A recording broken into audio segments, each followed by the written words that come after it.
Oh, Hi, hello. Hongjoon. Welcome to Bangkok. Oh, long time no see, everybody.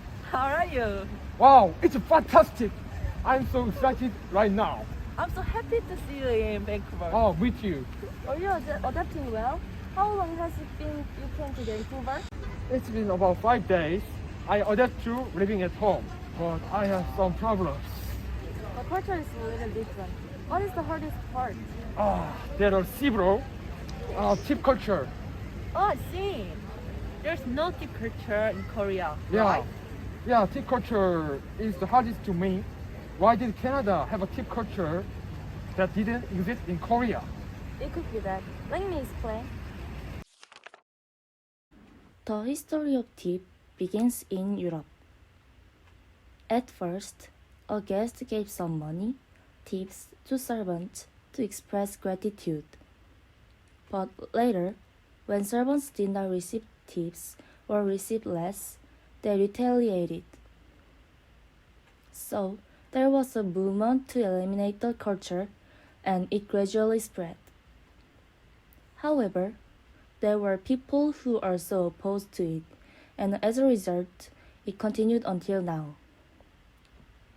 It is said that in a 16th century British coffee house, the word to insurance promptitude was written on a bottle, so customers who wanted better service put coins in there, and later it developed into a form of writing notes and giving them with money or leaving them on the table.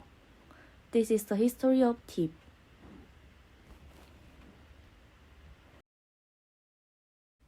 Tipping can also have economic effects. It redistributes wealth efficiently without government's failure. It takes a role in spontaneously redistributing wealth in the market. For example, in 2004, American consumers paid $27 billion in tips at restaurants. Also, tipping causes income growth for low-income families.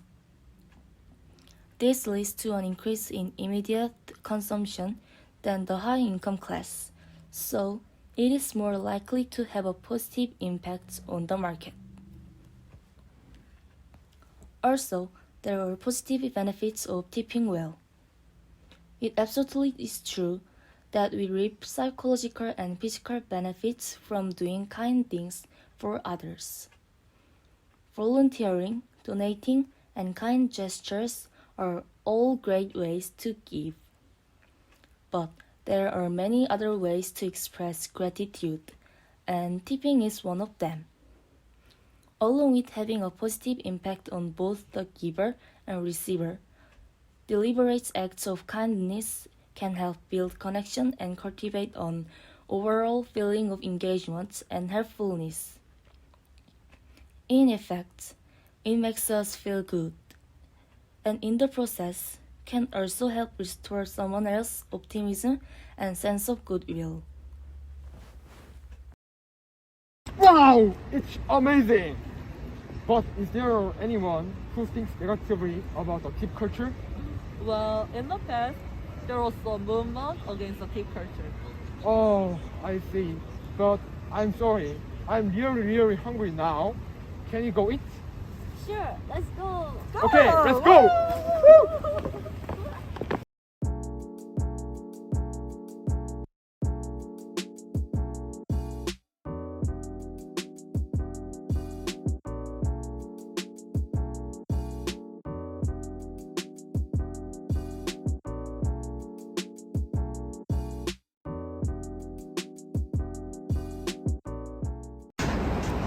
Wow, it's delicious.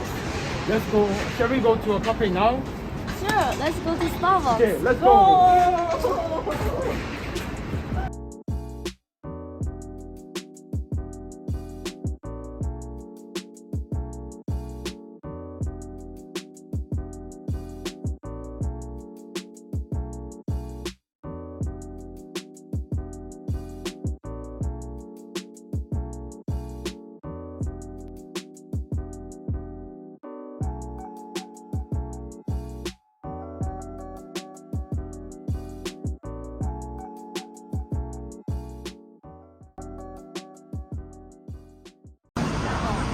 What is this?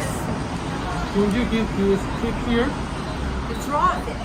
We don't have to give tips to cafes like Starbucks, but sometimes we have to pay. It's too hard. I'm confusing. This tricky sir. Just remember this one thing. You only have to tip when you're provided with services. For example, you don't have to tip Starbucks, Tim Hortons, and food courts at department stores.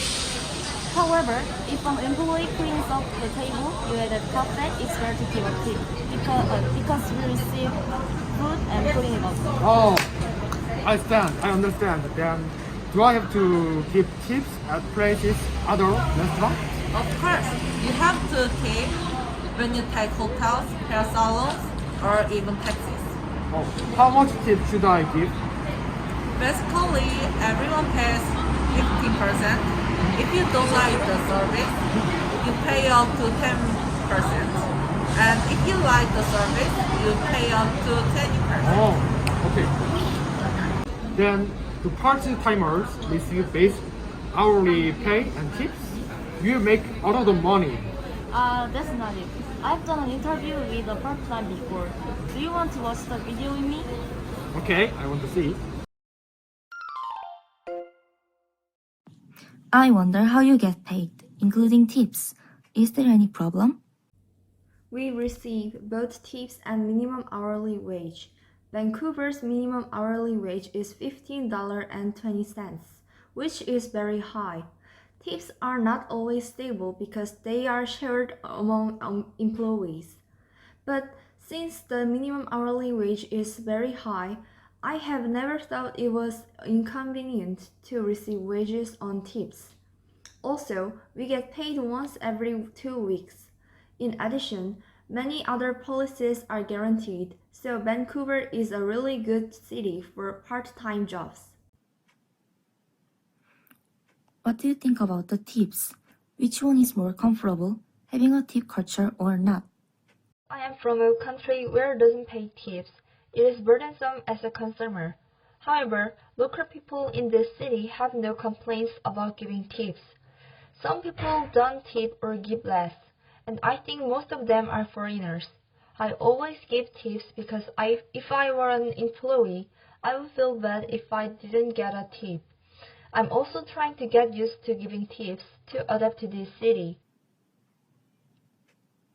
To summarize the interview, locals in Vancouver are not reluctant to tip. They always pay tips and basically pay a lot, up to 20%. But it's different in the United States. The tipping system is an essential part of the American culture of hospitality. Unlike Europe and elsewhere, servers in the United States are incentivized to provide excellent service to customers. Because of the culture of tipping, tipped employees in many cases earn the most of our employees in the restaurant. We just have to remember this.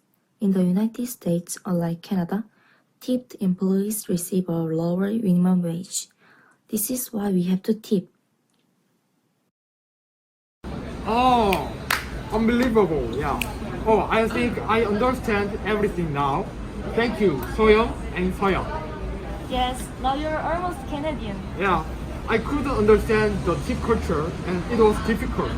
But now, I think I can accept it well. That's right.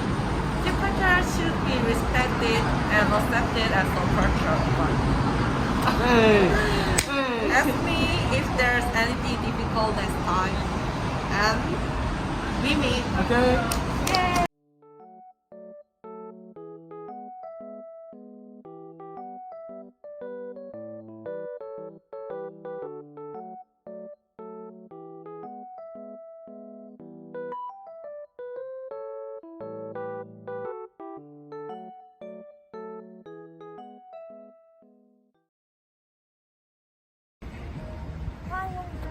Welcome to Vancouver. What kind of thing? How are you?